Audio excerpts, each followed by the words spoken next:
Welcome to my YouTube channel Wise Whispers, where silence speaks. My name is Austin, and I am 63 years old. I never imagined that the most painful moment of my life would happen inside the home I helped build, and that the person who would reveal the truth would be my 6-year-old grandson. It started on a quiet Sunday afternoon. The house felt strangely tense that day. My son Daniel and his wife, Clara, had been arguing a lot recently, and somehow I always seemed to be the reason. Clara believed I interfered too much in their lives. In truth, I simply cared. After losing my wife 5 years ago, my son and grandson were the only family I had left. That afternoon, I was slowly walking down the hallway toward the staircase when Clara's voice cut through the silence. "Austin, we need to talk," she said coldly. I stopped and turned around. Her arms were crossed, and her face carried the same irritation I had seen many times before. "What is it, Clara?" I asked calmly. "You need to stop acting like this house belongs to you," she snapped. I blinked in confusion. "Clara, Daniel asked me to move here after Margaret passed away. I'm not trying to control anything." But she didn't want to hear it. "You criticize everything I do, the way I raise my son, the way I run this house," she said angrily. "I've never criticized you," I replied gently. "I've only tried to help." Her eyes hardened. "Well, I don't need your help." I sighed and turned toward the stairs, hoping to end the conversation before it got worse. But then something happened that I will never forget. As I stepped onto the first stair, I suddenly felt a sharp push on my back. Everything happened in a split second. My foot slipped. My body lost balance. And I fell. I remember the terrifying sensation of tumbling down the staircase, my shoulder hitting the wall, my back slamming against the steps. Pain shot through my body as I landed at the bottom with a heavy thud. For a moment, I couldn't breathe. My head spun and my arm throbbed with pain. From upstairs, Clara's voice echoed. "Oh my God, you fell." But her voice didn't sound worried, it sounded nervous. I slowly tried to sit up, wincing as pain shot through my ribs. Just then, small footsteps hurried across the floor. "Austin." It was my grandson, Liam. His little face appeared at the top of the stairs, eyes wide with fear. He ran down carefully and knelt beside me. "Are you okay?" he asked, his tiny hands shaking as he held my arm. "I think so, buddy," I whispered, forcing a weak smile. Then Daniel rushed into the hallway. "What happened?" he shouted. Before I could speak, Clara answered quickly. "He slipped," she said. "He must have lost his balance." Daniel looked worried and rushed to help me up. But before anyone could say another word, Liam suddenly stood up.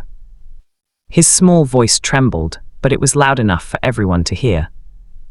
"No!" The room fell silent. Daniel looked down at him. "What do you mean, Liam?" My grandson pointed his small finger toward the staircase. "I saw it," he said. Clara's face instantly turned pale. "Saw what?" Daniel asked.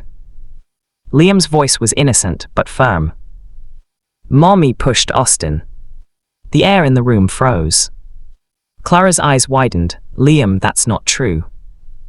But Liam shook his head. "I was playing with my dinosaur upstairs," he said softly. "I saw Mommy push him." Daniel slowly turned to his wife. "Clara, tell me that's not true." Her lips trembled. "He's a child, he's confused." But Liam stepped closer to his father. "I'm not confused," he said quietly. "Mommy was mad and she pushed him." The silence that followed felt heavier than anything I had ever experienced. Daniel looked devastated. For years, I had protected my son from difficult truths.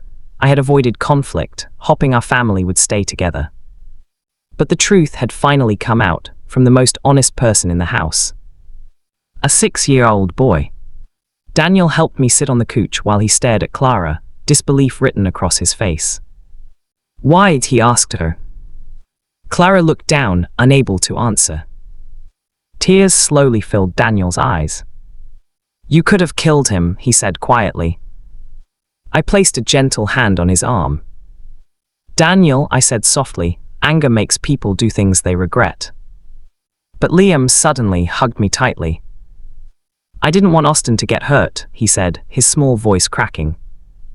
I wrapped my arms around him, feeling a deep warmth in my chest despite the pain in my body. "You did the right thing, Liam," I whispered. Daniel knelt down and hugged his son as well. "I'm proud of you," he told him.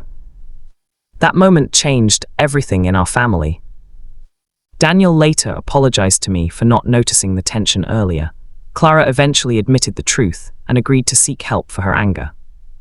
But the real hero of that day wasn't me.